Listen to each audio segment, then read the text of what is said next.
पूरे भारत द्वादश ज्योतिर्लिंग में ओंकारेश्वर ही ऐसा ज्योतिर्लिंग है जिसके दर्शन के पश्चात कोई महानदी का दर्शन होता है, जिसके तट को छूकर कोई महानदी बह रही है। आप काशी जाएंगे गंगा जी दूर हैं, आप उज्जैन जाएंगे क्षिप्रा जी दूर हैं, आप सोमनाथ जाएंगे समुद्र है, लेकिन ओंकारेश्वर ही ऐसा ज्योतिर्लिंग है जिसके दर्शन के पश्चात कोई महानदी का दर्शन होता है।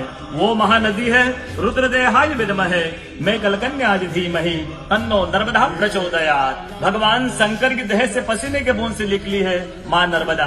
भारतवर्ष में जितनी नदियां हैं सब उत्तर दक्षिण, दक्षिण उत्तर की ओर बहती है, लेकिन माँ नर्मदा उदय से अस्सी की ओर बहती है, पूर्व से पश्चिम की ओर बहती है।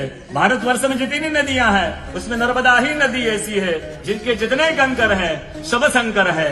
नर्मदा पुराण में ये भी कहा गया है कि नर्मदा जल के स्पर्श होने से जो शिवलिंग निकलता है उसको डायरेक्ट ले जाके पूजा कीजिए, उनको प्रतिष्ठा की आवश्यकता नहीं है। नर्मदा जल स्पर्श होने से वो स्वयं प्रतिष्ठित हो जाते हैं।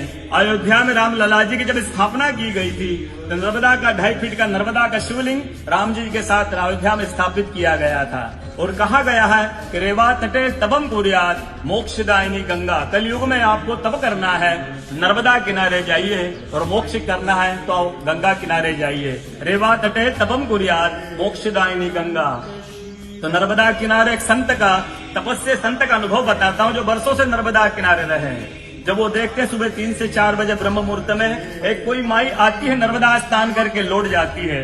संतों को जिज्ञासा हुई कि मैं वर्षों से इस माँ को देख रहा हूँ, नर्मदा स्नान करके लौट जाती है। संत ने कहा कि कल मैं माँ से पूछूंगा, स्नान करके लौटेगी। वो माई सुबह 3 से 4 बजे ब्रह्म मुहूर्त में स्नान करके लौट रही थी। संत ने देखा माँ स्नान करके लौट रही है। संत दौड़ते गए, माँ को साष्टांग दंडवत प्रणाम करके पूछा है माँ मैं वर्षों से आपको देख रहा हूँ, अब नर्मदा स्नान करके लौट जाती है, माँ अपना परिचय दीजिए। तो माँ अपना परिचय देती है, मैं गंगा हूँ, कलयुग में शुद्धिकरण के लिए नर्मदा स्नान करने के लिए आती हूँ। बोलो गंगा मैया की जय, नर्मदा मैया की जय, ओंकारेश्वर भगवान की जय, आज के कथा के आनंद की जय, भक्त और भगवान की जय।